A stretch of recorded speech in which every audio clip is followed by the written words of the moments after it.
I'd like to welcome you all here, particularly those who have come from other campuses in DC and from other places in the area. I'm here to introduce someone who really needs no introduction because Professor Peter Kreeft is an absolutely renowned scholar of philosophy and philosophy of religion and quite a dynamic speaker. We have the privilege of hearing from him this evening about the pro-life philosophy. He's going to take the pro-life cause and the issue and the argument and approach it from a sound philosophical point of view and get away from a lot of the polarizing political rhetoric that we hear too often in this issue. So without further ado, I'd like to welcome Professor Kreeft.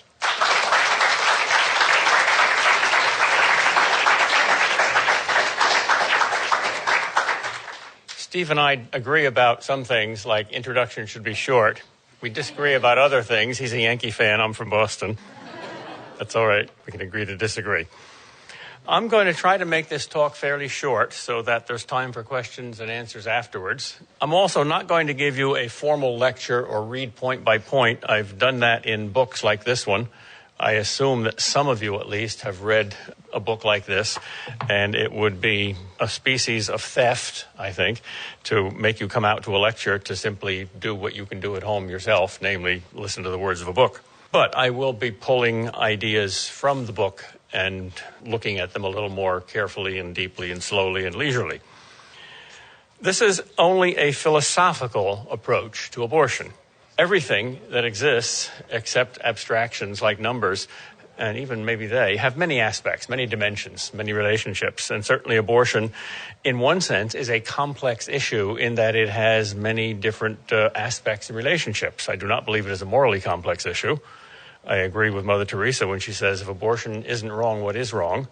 But I'm not going to use that as an argument. I'm going to try to demonstrate it logically. But I'm not going to go into the religious aspect of abortion, or the psychological aspect of abortion, or the sociological aspects of abortion, or the political aspects of abortion, or even the legal aspects of abortion, except on one point, and not the feminist aspects, the gender-based aspects of abortion, though that's relevant too, or even the scientific aspects, except again on one point that's essential for my argument. But just going to look at the philosophy, and especially the logic of the pro-life argument. It's essentially one argument, but there are many different ways to express it, and I have up here 4 different ways, which I will explain in a moment. Within philosophy, the division of philosophy that obviously most directly is about abortion is ethics.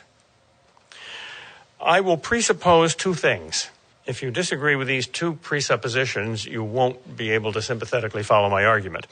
But I think the vast majority of people, even the vast majority of philosophers, who are certainly more insane than most people, believe these things. We have a saying in Boston, that's so crazy only a PhD could possibly believe it. Presupposition number 1, we can argue about ethics. There's a role for reason and logic in ethics. There's no absolute divorce between truth and goodness, fact and value, logic and morality, reason and will. They're different, granted, but they can interpenetrate. The second presupposition is that if you say that we can reason about ethics, that would seem to necessitate believing that there's something real about good and evil, right and wrong, rights and duties, because we don't reason about our dreams, our fantasies, our personal creations, our purely personal likes and dislikes, our feelings. You can't argue about feelings. If you reduce ethics to feelings, ethics is no longer an argument. You never heard a conversation like this. I feel great. No, you don't. You feel terrible. People don't argue about that. Feelings are private. Philosophers talk about a fact-value distinction, and that's a valid point. In fact, I'm going to use that point in my argument to try to show that the pro-life argument necessarily has a fact premise and a value premise. But the distinction between facts and values is not total. It is a fact, though not a scientific fact, that there are values and that some things are valuable and some things are not. You can make meaningful statements about values. You can argue about values. We do all the time. If we didn't, in fact, believe that there was something like objective values, we would never have ethical arguments. We would just fight. People quarrel. They don't just fight, they quarrel. What right do you have to do that? Well, that's an ethical argument. Now, if you didn't believe these 2 presuppositions, I don't think you would have come here. I think you knew that we were going to talk about abortion, and I think you knew that I was a philosopher. So if you didn't think that you could rationally philosophize about a morally controversial issue like abortion, you would probably come here only to get angry. And I suppose some people do things only to get angry, but I assumed that that didn't happen at Georgetown. The second presupposition, that there are objective values, means that total moral relativism is false. Maybe there are some things that are morally relative, morally subjective, not objective. But if you think that there's nothing that's objectively right or wrong, you're not going to argue about it. I discovered a very famous 20th century philosopher who explained moral relativism with striking clarity. His name is Benito Mussolini. Unlike Hitler, Mussolini was a philosopher. And here is a quotation from a book of his. "Everything I have said and done in these last years," this was after he became Italy's dictator, "has been relativism.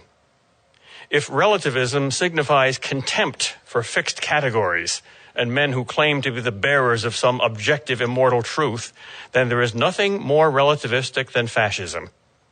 For from the fact that all ideologies are mere fictions, the relativist infers that everyone has the right to create for himself his own ideology and to enforce it with all the energy of which he is capable." That seems perfectly reasonable to me. And therefore, since we probably don't admire Mussolini for anything except the fact that he made the trains run on time in Italy, which is the only reason we're not Nazis today, because that's why the Italian people thought he was God and loved him for a while, and that's why Hitler had Italy as his ally, and that's why Hitler had to delay his invasion of Russia until he bailed Mussolini out in Greece and Yugoslavia, and because of the delayed invasion of Russia, he lost the war. So thank the Italians for not being able to tell time. That's from my wife. She's Italian.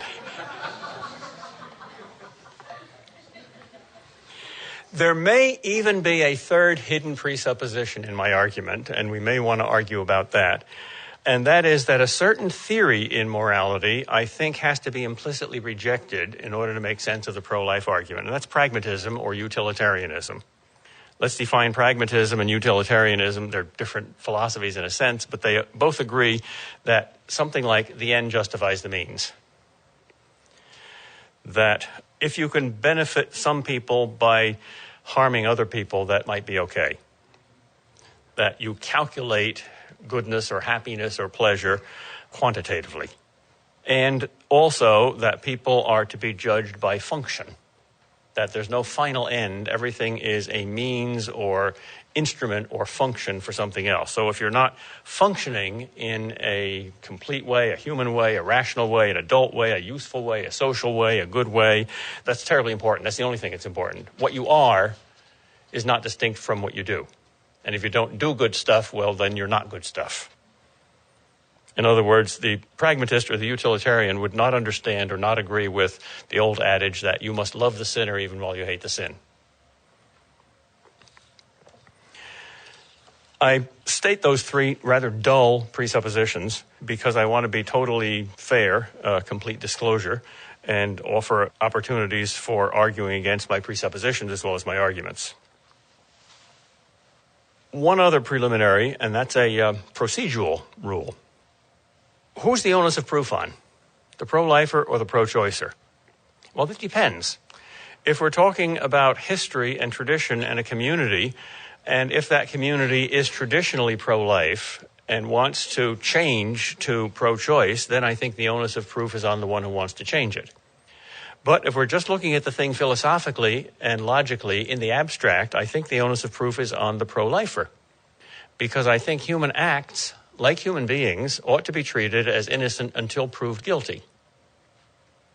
Similarly, I think the onus of proof is on the theist, not on the atheist, to give some reason for believing that there is a God.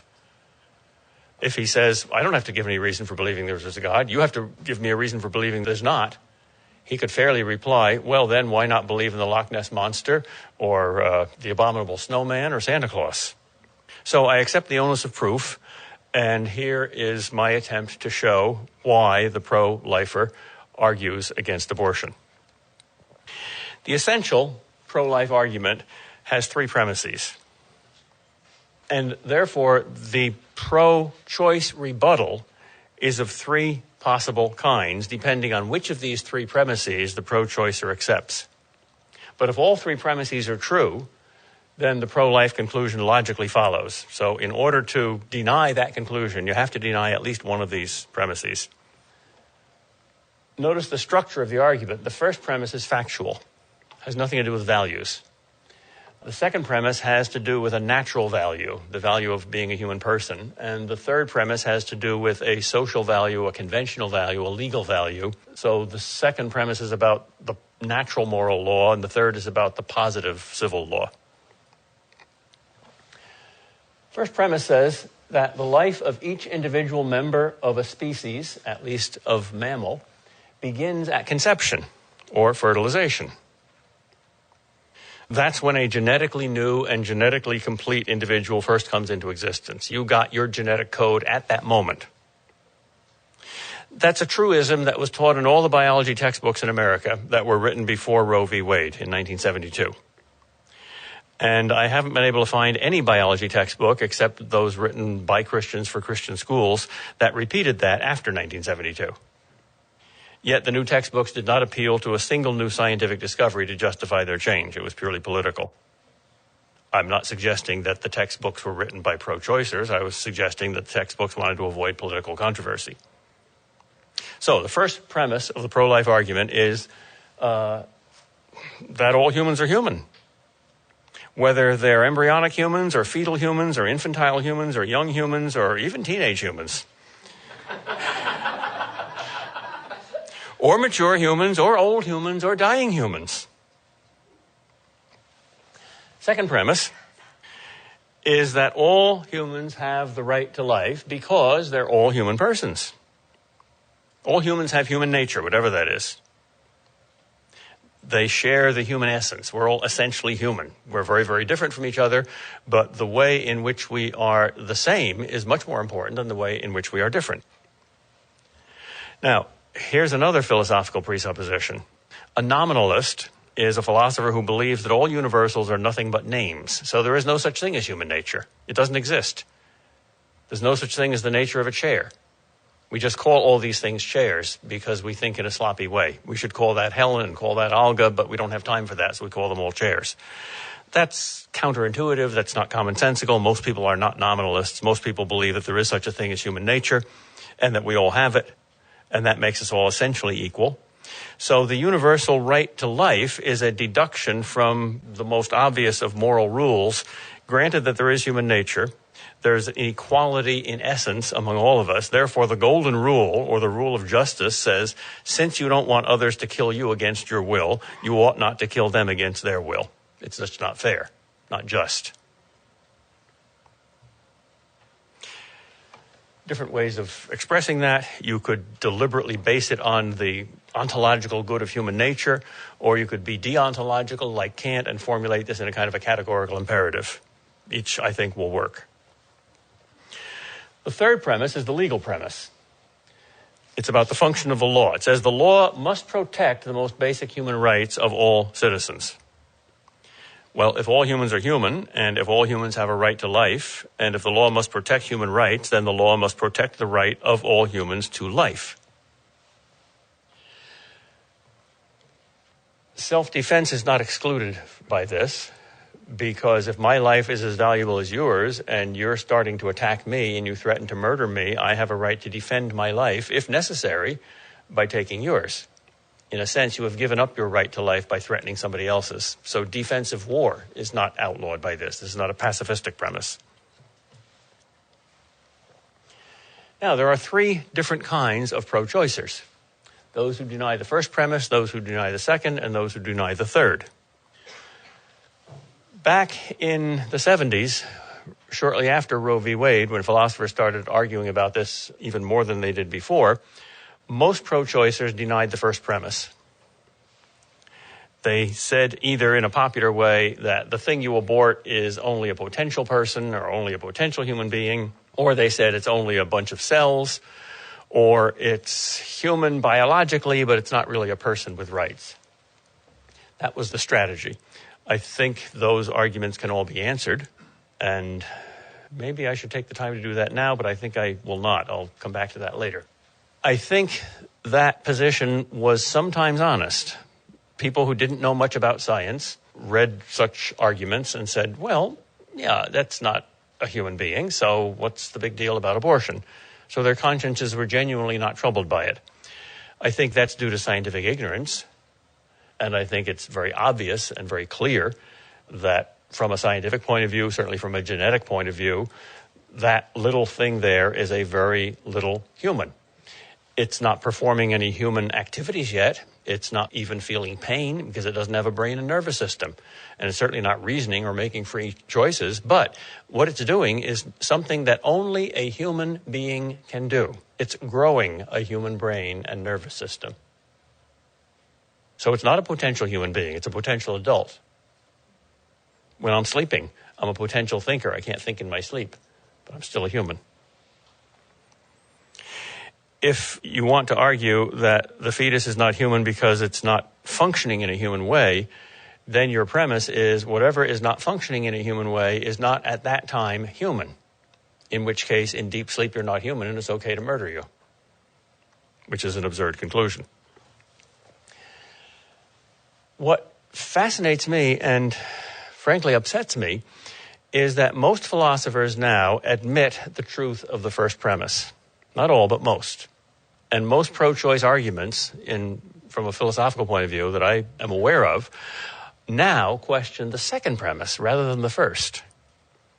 The reason that upsets me is because we expect all human beings not to be fundamentally morally ignorant. We don't expect all human beings to be not fundamentally scientifically ignorant.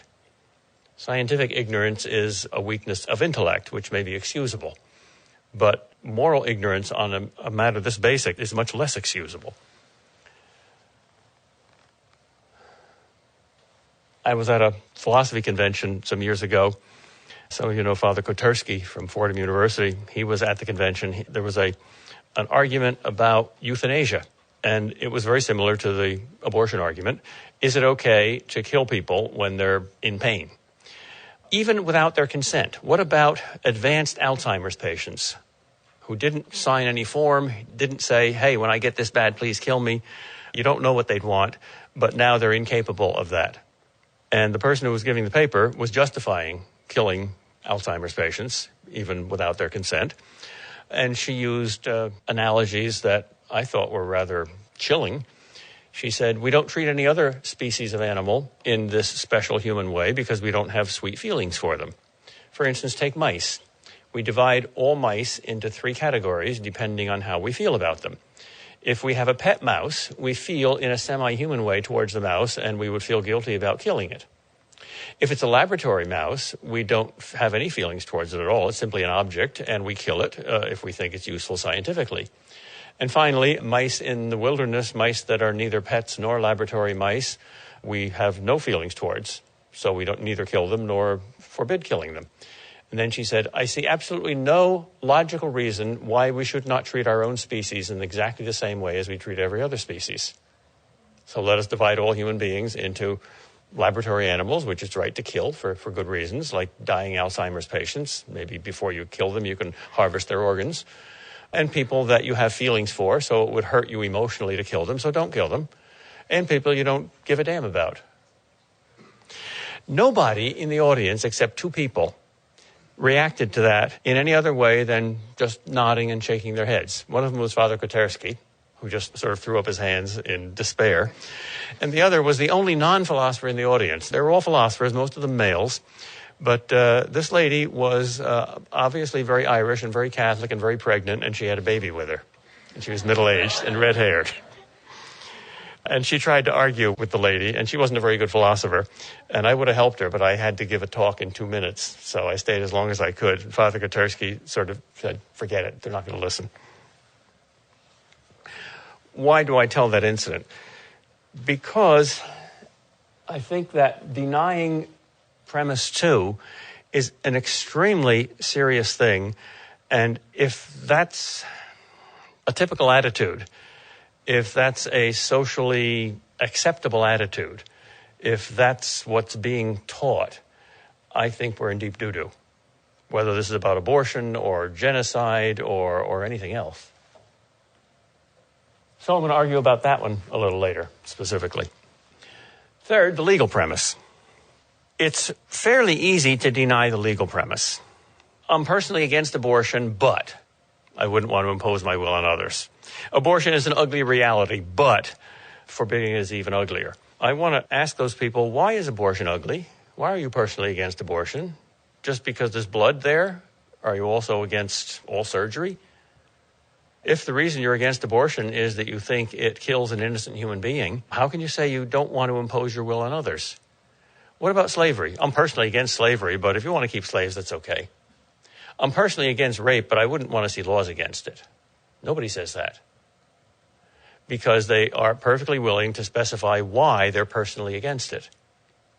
So to be personally against abortion, but not to want to institutionalize that opposition by law, presupposes, I think, that abortion is a purely subjective thing or a trivial thing, the kind of thing we wouldn't want to impose on other people. I hate Starbucks coffee, but I wouldn't want to forbid you to drink it.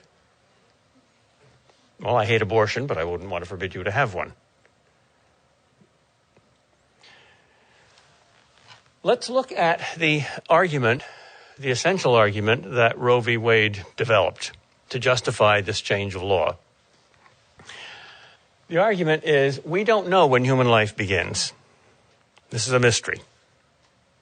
They didn't use the word mystery. That was Justice Anthony Kennedy later in the famous mystery passage in the Casey decision, which I've always thought was either the wisest or the strangest and most foolish thing anybody in the history of the Supreme Court has ever written.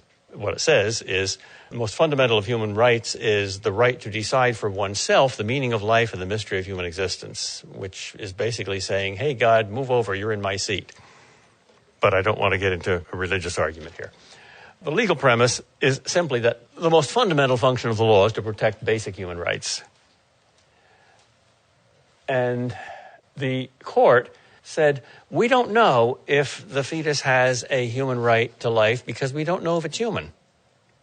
So from a legal point of view, we'll not legislate because we don't know. Now, that argument, we don't know when human life begins, therefore we shouldn't outlaw abortion, is a valid syllogism only if you add the implied premise. This is called an enthymeme in logic, a syllogism in which one premise is enthymemic or kept in mind. That's the literal meaning of the Greek enthymos. And what's kept in mind is the premise, if we don't know when human life begins, then we shouldn't outlaw abortion. That's the general principle. Then we don't know when human life begins, therefore we shouldn't outlaw abortion. That seems to me to be a very strange argument because both premises are false, not just one. First of all, as I pointed out before, we do know when human life begins. At least everybody did before 1972. It's not a controversial moral or legal question. It's simply a scientific fact.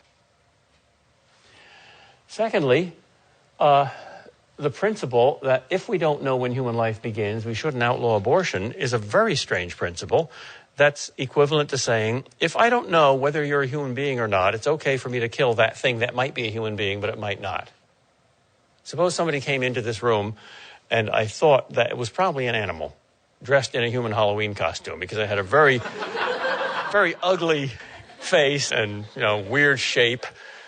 It just might be a president, but it might also be, I'm not saying which one, but it also might be just an animal. So if I don't like it and it's inconvenient to me, is it okay for me to kill it? Well, of course not, because it might be a human being. You don't know. The fact that you don't know means don't shoot. The bush is moving. It might be a deer. It might be my fellow hunter. What do I do? Shoot. Yeah, right. I'm about to fumigate this whole building with a toxic chemical to kill the cockroaches. There are no cockroaches in Georgetown, are there? But I suspect there might be some students still here who didn't hear the fire alarm. So am I going to search the building to make absolutely certain that there are no human beings here before I spray toxic chemicals? No, why bother? I don't know that whether there's a human being here or not, so shoot. How absurd. Or you're driving home at night and you see something in the street it's an overcoat. It's an old, dirty overcoat, and it seems to be moving. It's a windy night, so maybe it's just wind moving the overcoat, but it seems to be crawling across the road. Isn't it funny that the wind can make it crawl like that? Maybe there's a human being there. Maybe he's an old drunk. But maybe not. Now, let's say it's going to cost you something to avoid running over it. Say you're going down the highway at 50 miles an hour and the thing suddenly appears in your headlights, and the only way you can avoid running over it is by swerving. And if you swerve, you'll go off the road and maybe turn over and at least damage the car.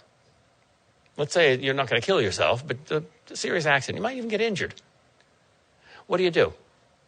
Well, if there's some good reason to think that is probably a human being, don't drive over it. Anyone who did drive over that or fumigate such a building or kill the thing in the Halloween costume could not plead ignorance. That's at least criminal negligence. So it's very strange that the court used the skeptical argument for abortion. I think the skeptical argument counts against abortion. Almost all pro-choicers that I know of resent pro-lifers for being dogmatic.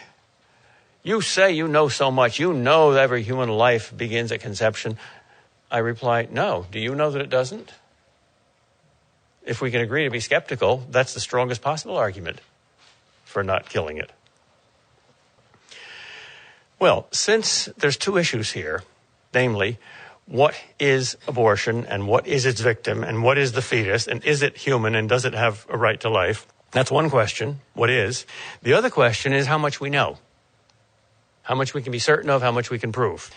Put these two questions together and you get my quadrilemma. There are four possibilities because there's two variables. It's like Pascal's wager.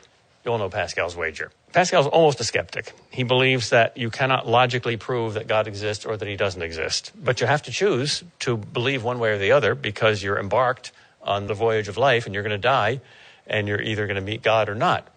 So how do you choose? Well, he says, let's see. In objective fact, either God exists or he doesn't. And in my subjective experience, I will either choose to believe in him or not. So there's four possibilities. God exists and I believe in him. God exists and I don't believe in him. God doesn't exist and I believe that he does. God doesn't exist and I don't believe that he does. Well, in two of those four cases, I'm right. If there's a God, the theist is right. If there's no God, the atheist is right. Well, I've got a 50-50 chance of being right. And if I'm a skeptic, that doesn't decide me.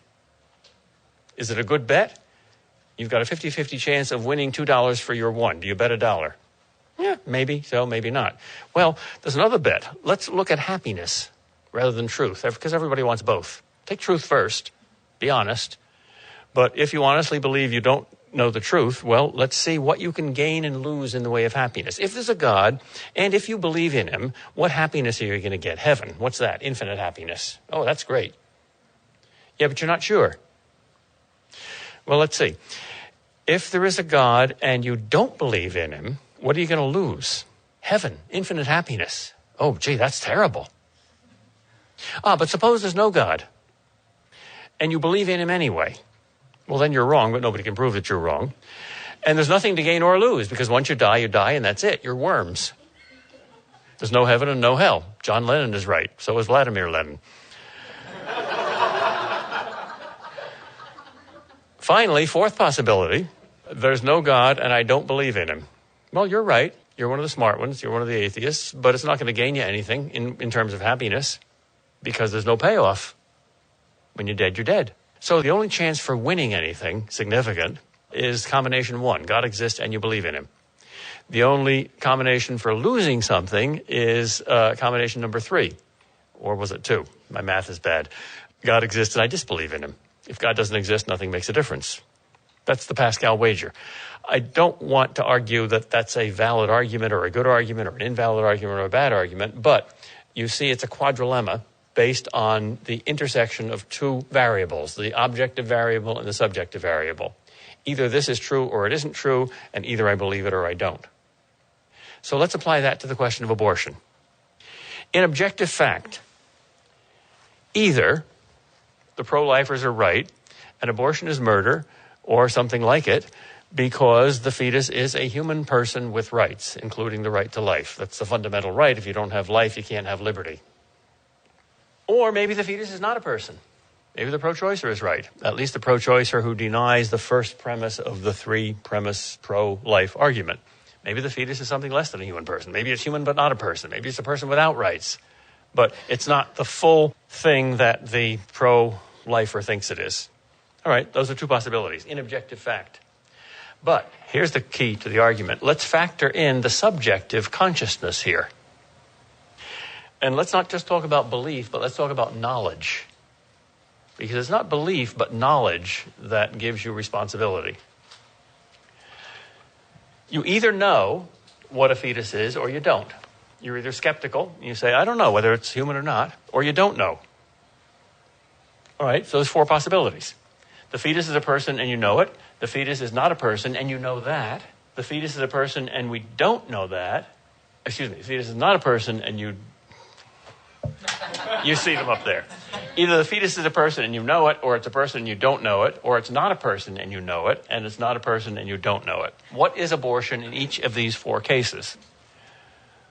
Well, if the fetus is a person with rights, including a right to life, and you know that, and you nevertheless deliberately choose to kill it, that's the definition of murder. And if it's premeditated, that's first-degree murder. Oh, but it's such a small person. Haven't you read your Dr. Seuss? Horton Hears a Who. A person's a person no matter how small. But what if the fetus is not a person? Does that make abortion okay? Well, if you know that, yes. If the fetus is not a person, and you know that for sure, then there's absolutely nothing wrong with abortion. It's an operation. It's excising some cells. And I've often honestly confessed that I would find it rather relieving if some pro-choice philosopher could prove to me, to my satisfaction, that we can know that the fetus is not a person. Then we could just give up and go home and agree to disagree and pack up. And we wouldn't have to have such expenditure of time and money and energy and worry about this whole question. That would make it a lot easier. But I've never seen it done. Never. So only if this thing were done, that I've never seen done, is abortion okay. Because suppose you don't know what a fetus is. Let's look at the other two possibilities. You don't know that a fetus is a person, but in fact it is. Well, that's the don't shoot principle. You don't know that it's not a person. You don't know what it is. You shoot it anyway. You run over the coat. You shoot the leaf moving in the tree. And it happens to be your fellow hunter. Oh, I didn't mean to kill him. Yeah, but did you wait to see that that was a deer instead of your hunter? No, I didn't know what it was. And you shot anyway? You have killed a man. That's manslaughter. It's not first-degree murder. You didn't intend murder. But you have killed a man. And you are responsible for that. That's a very serious crime. Well, suppose the fetus is not a person. But you don't know that. Suppose the Supreme Court is right. We don't know what a fetus is. And suppose the pro-choicers are right in saying a fetus is not a person. Even so, that's criminal negligence. You're just lucky. It happened to be a deer, but you didn't know that. It happened that there were no students left at Georgetown when you fumigated. You didn't know that. It happened that that was a cleverly disguised robot and not a human being that you killed walking into the room. But you didn't know that. That's certainly morally reprehensible. I don't know how to get out of that quadrilemma. The usual move that the pro-choice philosopher makes at this point is to say that just because the fetus is genetically and biologically a member of the human species, and just because it has its own individual distinct genetic code, even as a blastocyst, that doesn't mean that it's a person with rights. Yeah, it's a human being, but it doesn't have rights. Well, then we have two very simply and clearly different philosophies of rights. Either all humans have rights or some humans have rights. Logically, it's got to be one or the other. If only some humans have rights, then some don't. And if you can label those humans that don't have rights, including the right to life, that justifies your killing them. The history of that second philosophy is rather dark. It includes Dred Scott, which said blacks are not fully human because they're property. Whites own property. They have a right to property, and therefore they have legal rights. But since blacks are property and property can't have rights, Dred Scott must be returned to his owner. So whites have rights and blacks don't. Nobody wants to say that except to justify slavery. Or when the Nazis began their eugenics program, it was based on this famous book by the German doctors called Life Unworthy of Life. Look at these severely retarded people. Look at these imbeciles. Look at these mental idiots. How could you say that they have a right to life? It would only be compassionate to kill them. One of the most famous American jurists in history, Oliver Wendell Holmes, bought into some of that philosophy when he justified the Virginia compulsory sterilization law by using language that looked like it was copied from that book. And Margaret Sanger, founder of Planned Parenthood, has also not only personally friendly with the Nazis at the time, but said things very similar to that, including racist things like more babies from the fit and fewer for the unfit. Well, this may shock us, but if you believe that only some humans have rights, it shouldn't logically shock you. The only way to overcome the shocking immorality of such actions is by philosophy 1 rather than 2, to say that all humans have rights and not just some. In history, only when you want to do something bad to some human beings do you relabel them. Well, since rights come from persons, since persons have rights, let's talk about the same thing in terms of persons. Many philosophers that are pro-choice argue, yes, they're human beings, but they're not persons. Only some human beings are persons with rights. Those that are fully functional, those that are adult, those that are rational, those that can interact with others, those that can contribute to society, those that you can recognize, those that are wanted, whatever the standard. A line is drawn between those human beings that do have a right to life and those human beings that do not have a right to life. And that line is always drawn by a human being who is alive and therefore powerful and has the power of life and death over this other human being who can be killed. So either all humans are persons or some humans are persons. I believe that all humans are persons. I believe the category of person is larger, not smaller, than the category humans. As a Christian, I believe that God is 3 persons. I also believe that angels are persons, persons without bodies. I also believe that it's possible that there are extraterrestrial persons of other species, biological species, but they're rational, they have self-consciousness, they have free choice, and therefore moral responsibility. So E.T. is a person, whether he's real or fictional.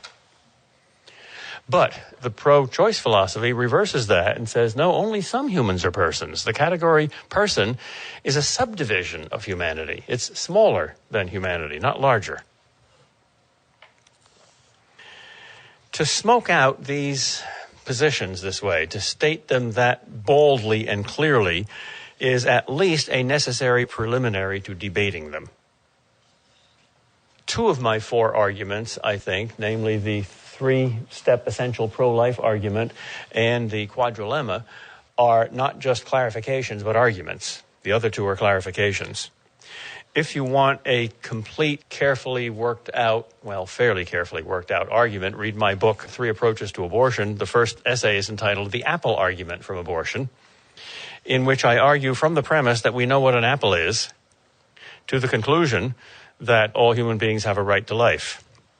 And I find in conversation and in reading that pro-choicers who do not believe that a fetus has a right to life usually back up to some step in the argument where they have to deny either that we know what an apple is, or that we really know what an apple is, or that we really know what an apple really is, or that we really know what some things really are, or that we know that what human beings are, or that we know that we have human rights because we have human beings. In other words, that morality is based on metaphysics. Metaphysics is simply the science of being, or thinking about being. It's not a woo-woo science, except in Southern California. No, seriously, the bookstores in California put metaphysics under a subdivision of witchcraft. But metaphysics is simply thinking about what is. I don't think there's a very strong pro-life argument without metaphysics. I don't think there's a very strong moral argument for anything without metaphysics. Because the basic moral rule, it seems to me, is the 3R rule, right response to reality. Why is it wrong to torture a pig? Because a pig has feelings. Oh. Why is it not wrong to torture a tulip? Because a tulip doesn't have feelings. Oh. Why is it wrong to kill a bald eagle? Well, because a bald eagle is in danger of extinction.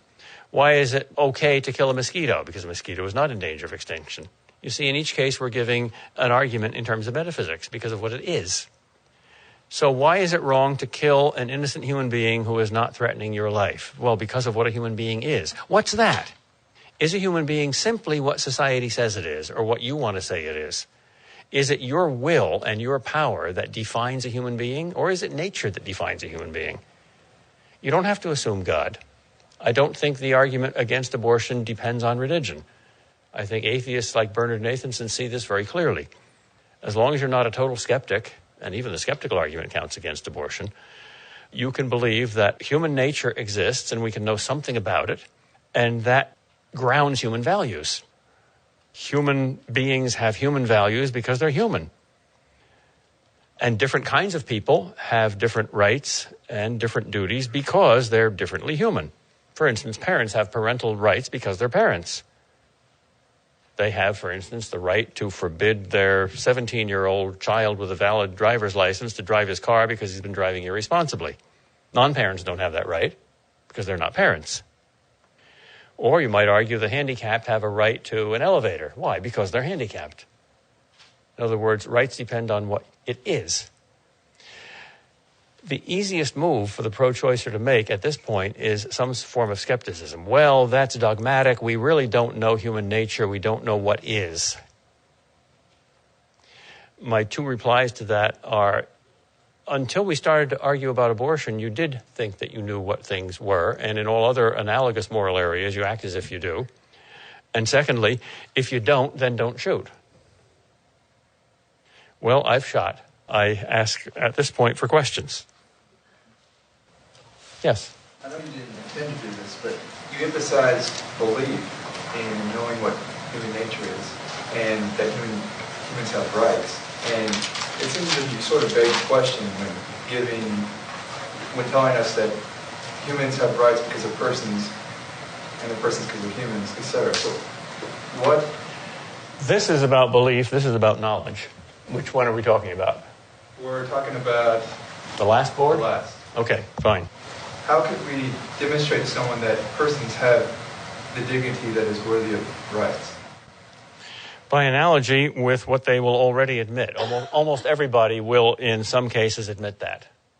For instance, suppose you're so ugly that you make me sick and you make me vomit and throw up. Do I have a right to kill you? That's a reason. That's a reason. It's not arbitrary. It depends on... Nobody would say yes. I don't know. Some consistent pro-abortionists would say yes. I don't think so. I've never heard one. Nobody wants to say that killing a human being is trivial. They want to say that abortion is trivial. So they want to say that somehow abortion is less than killing a human being. They argue. I don't know. There are current philosophers that argue like the protection of some, like pets and stuff, would be more important than, a crippled human. Yeah, Peter Singer. Yeah, Singer. Yeah. He's the most famous philosopher in America. How would we deal with him? You got me there. I must admit that after his famous article got circulated, I think it was in the New York Times Sunday supplement, but millions of people read it. It was a very shocking thing. He argued, basically, that it's okay to kill grandma. And he said that parents ought to have a 30-day warranty on babies that they get from the hospital. If they don't like the baby, they should be able to kill it for 30 days, because in all other stuff, you can bring it back. And you're not saddled with a lemon car, so why should you be saddled with a lemon kid? A very shocking article. Now, what the New York Times publishes usually elicits a lot of letters of response. A LexisNexis search for the next week discovered 0 responses to that. 0. Either everybody agreed with it, or nobody wants to talk about it, or it was censored. I don't know. So you got me there. I have to answer this. How are you going to answer a moral idiot like Peter Singer? I'm not trying to be rhetorical and suggest that all pro-choicers are moral idiots. I think Peter Singer is. It's absurd. He thinks you ought to feel guilty about spending more money on your own mother than on strangers. Well, he's consistent. He's consistent, yes. That's what makes him crazy. Crazy people are consistent. I am Jesus Christ. Oh, really? How come nobody believes in you? They didn't believe in him either. I am Napoleon. How come you're not out on a horse conquering the world? How come you're in this insane asylum in a padded cell in a straitjacket? Ah, that's exactly what you'd do to me if I was Napoleon. See, you're keeping me safe. See, that proves it. Crazy people can be very consistent. When you go into final causality, you discuss that, we see that we have an end, we act for an end. And so, like in the ethics, Aristotle's ethics, we see that acts make us more or less happy. So murder would make us less happy and direct us away from our end. So you have to ultimately tackle. Now this question, which I'm glad it came out, now this question is going to force an answer to me that I didn't intend to give, but I have to. I said at the beginning, this is going to be pure philosophy and not psychology. Can't do it. Sorry, can't hold the line there. When human beings argue, they don't argue simply as logical entities. They argue as human beings. So moral arguments are often analogical. That is, if Peter Singer, let's say, has no qualms of conscience about killing his grandmother, but he does have qualms of conscience about killing blue whales, then we can appeal to that. Where does that conscience come from? You're still a human being. You have moral feelings about blue whales. Why? And then maybe on that basis, we can make an analogy between the whale and grandma, especially if grandma's overweight. Suppose, however, that they insist on staying on the purely logical level of purely logical consistency and not appealing to that instinctive moral sense at all. Then I don't think you can have any moral argument. I've read too much science fiction to be naive about that. The bug-eyed monsters from outer space, they're much more brilliant than we are, and they have no conscience. War of the Worlds. Now, I'm not suggesting that we're in the War of the Worlds now and pro-lifers are aliens from Mars. But Peter Singer sometimes seems to approach that state. But I really don't think that most people are that morally blind. I think, in fact, I have massive evidence for the fact that most pro-choicers have a guilty conscience. Sure. But I think there's an answer somewhere. Oh, sure, there's an answer. So he's either hasn't heard it or he's being inconsistent. But I think you can appeal to reason. He admitted that he was a hypocrite. He didn't practice what he preached. He put his mother in an expensive nursing home. He said justice would demand that money was spread out equally among all the people that I know that have an equal need for nursing homes. You just brought up something about most people aren't that immoral. I'm trying to get back to your third precondition that, wait, can you say it again? What, the objective values? Right. Okay, so this is for people who are thinking about it from the beginning of life part. What about the people that don't really care about all this? They're like, well, even if they are, the mother's life or whatever is more. That's more crucial than argument, because the power of facts to make people care is much more powerful than the power of logic to make people think differently. A visit to an abortion clinic, talking to some of the women who have had abortions, is a much more powerful thought-changing and life-changing thing than brilliant, consistent arguments. And I think rightly so, because people realize that, especially philosophers, are very clever, and that doesn't mean that they're right. It only means that they're very, very good at hiding. In America, at least, and probably throughout the world, the likelihood of your being pro-choice is directly proportionate to the number of years you've been educated.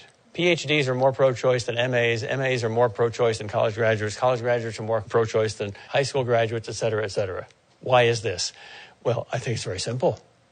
The smarter you are, the more clever you are at hiding from yourself. A farmer can't not face the facts of abortion. You got to be very clever to not know something. If I say to you, I command you not to think about a blue monkey, you can't stop thinking about a blue monkey. Unless you're very clever and you're a brilliant psychologist and you know how to distract yourself from that by something else. And you fill your mind with that something else and it works. But most people can't do that. You've got to be very brilliant. There was a Harvard sociologist who, in the 80s or 90s, made a study of the people who actually did the work in the Holocaust, in the death camps. And she paralleled it with their level of education. And she thought she was going to show statistically, that those who were more educated, whatever their beliefs for or against Hitler, were more reluctant to do the dirty work because they had sensitive consciences or at least sensitive feelings, and that the grunts, the pig-like people, did the dirty work. It was exactly the opposite. Exactly the opposite. The more educated you are, the more fanatically pro-Nazi you are, because they were educated in Hitler's schools. Power of propaganda. I'll follow up on that. Would that be true of the people that started the pro-choice movement? Were they a lot of very educated people? I don't remember the history of it. But I don't know enough to say that. I would suspect it, but I don't know. Yes. There are clinical scenarios where, taking it further down women's pregnancy, if while in labor, a situation presents itself where maybe they might have to undergo a C-section or do some kind of procedure in order to save the baby's life. Not necessarily endangering the mother's life, but let's just say to save the baby, they would have to do the C-section. The mother at that time can refuse a C-section based on her own rights as a person. Could not a pro-choice person take that argument and bring it back to this, where you say every human has the right to life? So if at that point a woman can choose to deny her child a right to life, could she not then once... That's a legally gray area. That's a penumbra. Most of us think that it's right for the law to force people to help other people in emergencies, to be a good Samaritan in emergencies. But it's not a good idea for the law to force people to be more than a good Samaritan. And what's the difference? If I see a little child drowning in 3 feet of water, and I can go in and pull the child out with very little cost to myself, and I don't do it, I should be fined somehow. But if I'm not a very good swimmer, but I can swim, and I see somebody drowning in a swimming pool, and I'm a little afraid of water, and it would take a great coward not to jump in, but I don't jump in, should I be fined? Well, that's a legally gray area, I think. You said in the beginning of your talk that one of your hidden premises was you have to reject utilitarianism, but I was wondering if you think that a utilitarian would have a strong argument against abortion in the sense that if they argued that, for example, fetus couldn't suffer, or that net suffering would be prevented or decreased by going through with an abortion, would that be a strong argument for it? Until roughly the 6th month, the utilitarian would have to be pro-choice because the brain and nervous system aren't well enough developed to have conscious pain. But a utilitarian who's a strictly Benthamite utilitarian who identifies happiness with pleasure can easily be refuted. How many people are there in this room? 80? All right, let's suppose I'm the only normal person in this room and you're all cannibals. And let's say it would increase your pleasure enormously for you to kill me and eat me. And it would detract from my pleasure. But 80 enormous bits of pleasure over here versus 1 bit of pain over here, it's a great thing to do. It'd be wonderful for you to do that by utilitarian principles. So even most utilitarians have to modify that a bit. Yes? I'm just playing the devil's advocate, but what would you say to people, at the very beginning you mentioned the exception on the prohibition of killing in the case of self-defense. So what would you say to people who would like to argue that when the mother's life is at stake, abortion is a form of self-defense because the fetus is threatening the life of the mother? That's a reasonable argument. If it's one life or another, then sometimes you can use the principle of double effect. You're saving the life of the mother. You foresee that this is going to kill the baby, but there's no way to save them both. And if you do nothing, both will die. I think that's legitimate. Suppose a woman has uterine cancer, and suppose it's spreading very fast, and she's pregnant. And the only way to save her life is a hysterectomy. That's legitimate, even though you foresee that the baby will die, because you don't intend the death of the baby, and the good that you do is as great as the evil that you do. And there's no other way to do the good. That's a rare case. So what if the baby would live but the mother would die? I don't think the law requires the mother to give up her life for the baby. And what's your view on that? Is one life more important? No one life is more important than another, but the one who can make the choice, I suppose, should be allowed by law to make the heroic choice or the less heroic choice. That's still not any kind of species of murder. That's not direct killing. It's not abortion. That's the same kind of judgment call as war. Is a certain war necessary? Hopefully not. It should be a last resort. I think Afghanistan was necessary. I don't think Iraq was necessary. It's like capital punishment. Should you have it? Well, if you absolutely need it. I see no need for it in America anymore. To dovetail on your comment about heroism, I've heard the argument posed from those who are in favor of abortion in the case of rape or those types of situations, those extreme situations. I've heard pro-choice people in that position, or people who are proponents of abortion. I've heard them say, you're calling the individual who possibly was raped or what have you. You're calling that individual to a higher moral state than maybe they are, or maybe that they can handle, or that you're calling them to heroism. Now, can you maybe explain what you think about that? Or Yes, you are. Or rather, nature is, or fate, or God. If I have a non-terminal disease that makes me suffer a lot, and my pain can't be relieved, and the doctor says, well, if you just endure a few more months of pain, you can have a normal life. I'm called to a heroic thing. And I say, gee, I wish I would die. Can I kill myself? No. Why? First of all, because it's murder. Every life is valuable. Secondly, because a lot of other people love me and depend on me, and I'm harming them. So it takes an enormous amount of suffering and enduring that suffering, and therefore an enormous amount of courage for me to do the right thing. So it takes a lot of courage for a woman who's been raped not to have an abortion. But still, that's what a virtue is, something you ought to do, ought to have. how then would you convince them? How would you convince them that yes, it's heroism, I agree that it is. Oh, especially when you're talking about a virtue of like courage. Logic doesn't do very much. Examples do a lot. Talk to women who have made both choices. Talking to women who have had abortions afterwards and regret it. That's very powerful.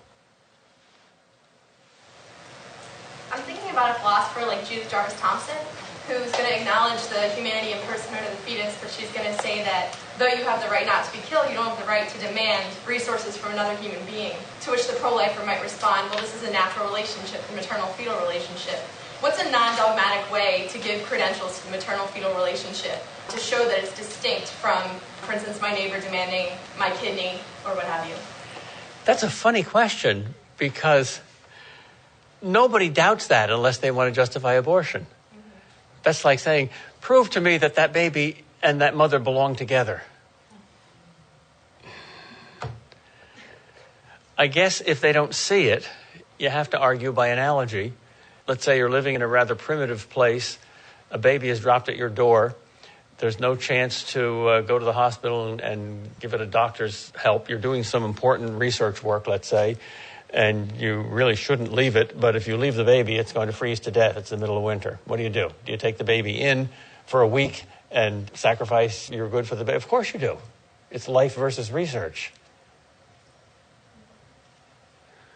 So you could argue by analogy.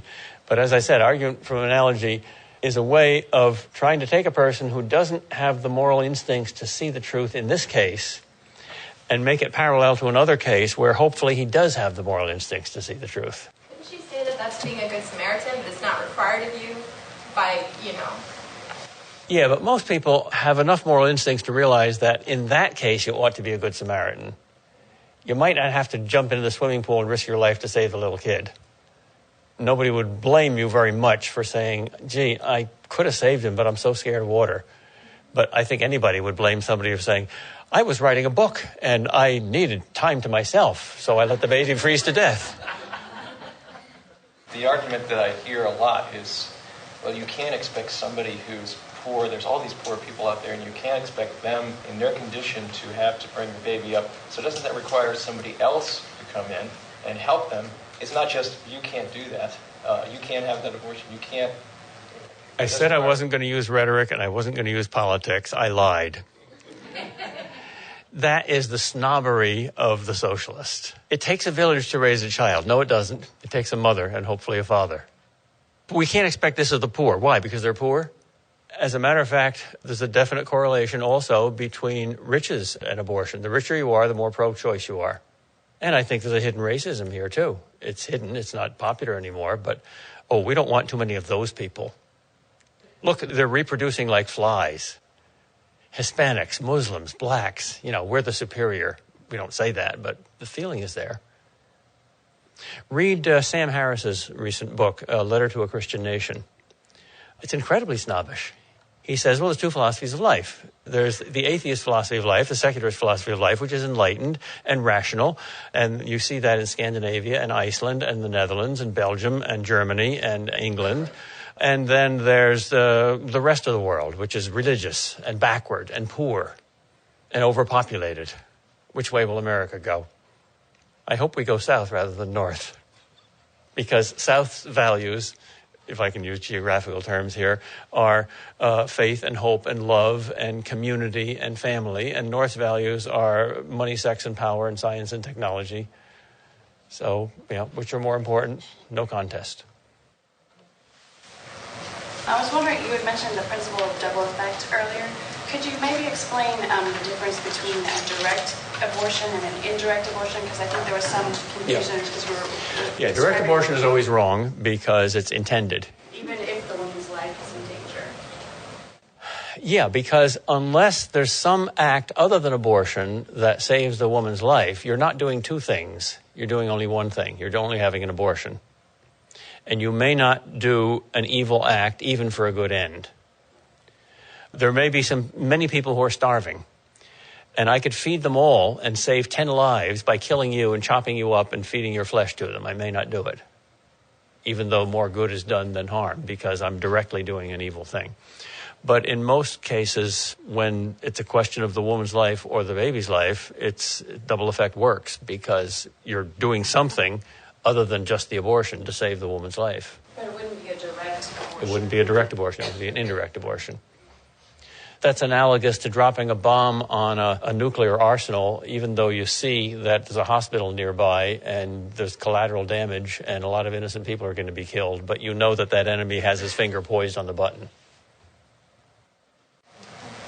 Two other points. I don't like the dichotomy between pro-life and pro-choice. I mean, it should be pro-life versus pro-abortion. I can explain why, but could you comment on that? Well, it's rhetoric. Pro-choice doesn't really mean pro-choice. It means pro-abortion. Moses put the two together in two words, choose life. So you could say, I'm pro-choice too. And frankly, if it were possible to ram a law through Congress that reversed Roe v. Wade today without changing any minds, I wouldn't want that strategy to happen. That's the wrong way to do it. People have to want it. We're in a democracy. We have to appeal to people. We have to educate them. We have to change hearts, not just laws. So it has to be chosen. So you would agree that we should make it a pro-life, pro-abortion? Not pro. Excuse me? We should change the words to pro-life versus pro-abortion? Yeah. Well, that's a little unfair, too, because in a sense, everybody's pro-life. Pro-choicers say, oh, yes, human life is wonderful. That's why we're for abortion. Abortion increases the quality of life. Nobody says life stinks. If they do, they probably commit suicide. Nobody says choice stinks. If they do, they're a tyrant. So those are two rhetorically effective words that don't clearly define the issue. It should be pro-abortion, anti-abortion. I agree with, of course, the conclusion, but I'm wondering if the approach is as effective as if, and it may not be as effective because people have forgotten that our final end is heaven. But if we recognize that our final end, as humans, we direct ourselves, we are directed towards an end that is happiness. And if we focus on the fact that murder does more harm to the person who murdered than the person who has been murdered, I think it would have an entirely different spin, which may not be as effective, but I think it's more accurate. I agree with you. But I don't think it's going to be very effective. I've noticed among my students, who are a pretty cross-section of decent people, that when we read a philosopher like Plato, who's very strong on that, in the Gorgias, for instance, a small minority of them are fascinated. They never came across that idea before, and this is a new dimension. Most of them just don't get it. What do you mean you're hurting yourself? How can you hurt yourself? They've lost the idea of virtue. That's right. That's right. So you mentioned that we need to change people's hearts before we can just change laws. So do you think it would be a good or a bad thing to make abortion illegal? Because that's one thing that people talk about. They don't. In itself, it's obviously a good thing. Okay. But I don't think timing it at a time when most people would oppose that change is a good strategy. But wouldn't you categorize that as this, right now it's not, or would you? That's another one of these penumbra judgment calls, because on the one hand, if you have a law forbidding all abortions at any time, now or 10 years from now, when 80% of the people favor it, when 50% of the people favor it, when 90% of the people favor it, when 2% of the people favor it, there's going to be some people that would be angry. So you can't please all of the people all the time. But at some point or other, it's obviously good to have that law because you're saving human lives. And saving human lives is terribly important. Well, isn't saving human lives more important than respecting human freedom? Well, yeah, life is more important than freedom. If I had to choose between murder and slavery, I'd choose slavery, okay? Well, then why shouldn't you impose that law by force now, if you can, just to save lives? Well, that's a judgment call. That's a pragmatic judgment call. I think the answer is because it would do more harm than good. In the end run, it would come back to haunt you. The sympathy factor would be gone. You'd be looked at as a tyrant. Right, and I was also wondering about, people that say that, well, if you make abortion illegal, then people will still do it, but they'll do it, in unsafe ways, or how would you respond to that? Well, that's true. The statistics are wildly overblown, but yes, there will be unsafe, dirty, back alley abortions. Right. Just as there are now dirty, unsafe, back alley assassinations. So should we make assassination clear and clean and safe? Anybody who wants to assassinate somebody else, let's bring him to this safe area, Red Square, where there's free speech and free assassination. I guess the only, part of that argument might be that then you might be killing two people instead of one because, then if the mother dies in an unsafe way or something like that. Well, I can use a reductio ad absurdum argument there. If that principle holds, then we ought to legalize all kinds of drugs because we can then ensure people that have free needles. And we should make prostitution available to everybody because we can make it medically safer. If we go from consensual to non-consensual, we could even justify anything. Rape. Let's have clean rapes instead of dirty rapes. And that's totally absurd. I have a question about how there can be a point at which we can determine the timing on such an issue, when it would be a time that it would... Ask a psychologist and a politician, not a philosopher. Okay, yeah, but I was just going to raise the issue, Brown versus Board of Education. There was enormous discontent over that Supreme Court decision in the South.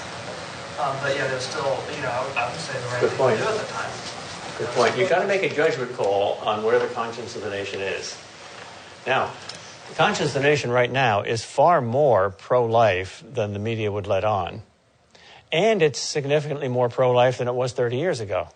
So the tide is turning. And that momentum is more important than the statistics.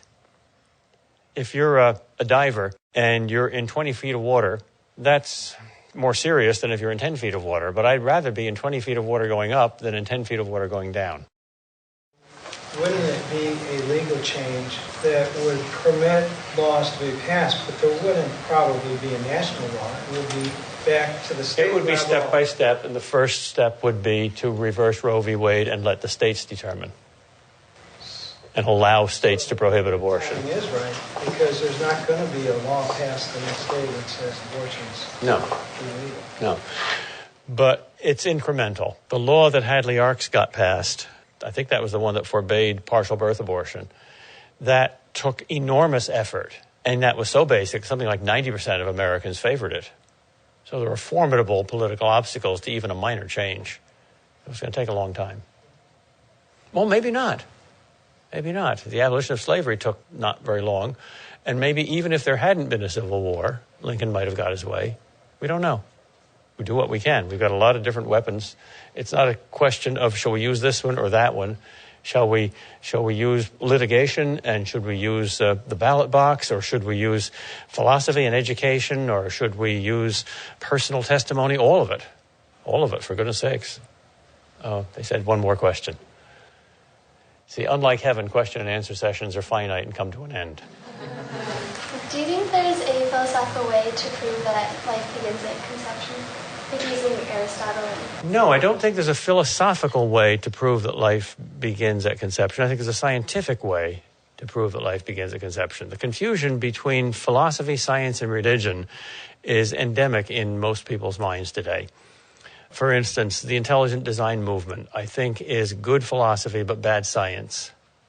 And it's paraded as science, and I don't think it's going to work. So we have to make a distinction between what can be proved by the scientific method, what can be proved by good philosophical reasoning and what depends on a religious faith premise. Yeah, there should be no contradiction. Truth is truth, whether it's discovered by philosophy, by science, or by religion. But the methods of discovering it and the methods of proving it is different. It is a scientific fact that the life of each human being begins when growth begins. As soon as you have the zygote, that single cell, it replicates enormously and very quickly and in a specifically human way. So to say that's potential human life is simply scientifically untrue. If it's potentially human, what is it actually? Is it an ape? Aristotle thought so. Aristotle was responsible for some bad biology. He thought ontogeny recapitulated phylogeny, so you went through the different stages. You were a fish for a while, and then you were an amphibian. He also thought that a woman was not quite a man because she lacked one organ. So if you put her back in the womb and let her cook totally, she'd come out perfect. So we mustn't go back to bad biology. On that note, I think we can end.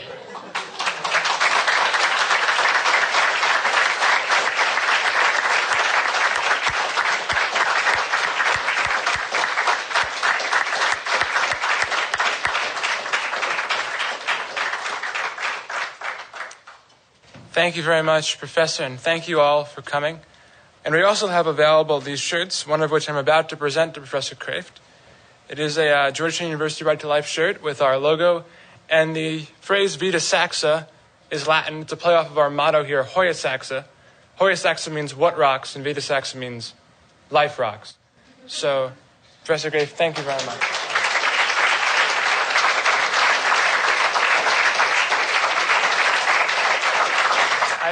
I will wear this proudly, even though it's New York Yankee colors.